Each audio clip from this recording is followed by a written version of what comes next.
So we will be now checking for the count.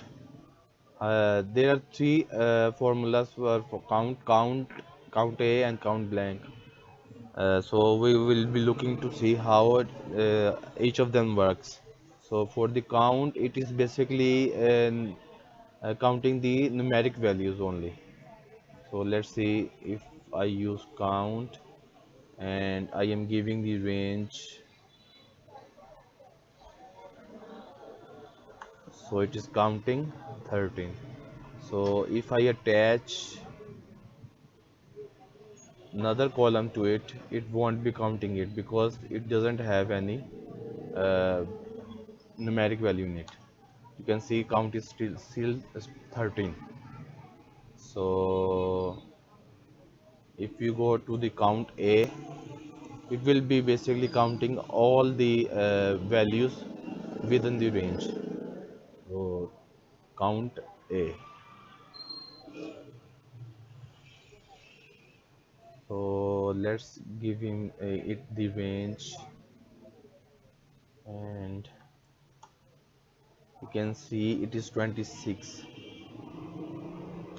So if we see the range again, it is not counting the blanks value. Uh, Next is count blank. So for count blank, it will be uh, giving us the total count of blanks within the range. So let's do that.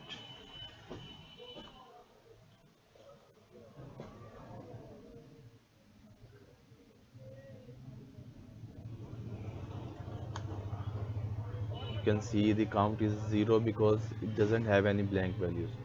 Now let's extend the range here and do this. Enter, and you can see it showing 26 count because if you see in the range 13 is there.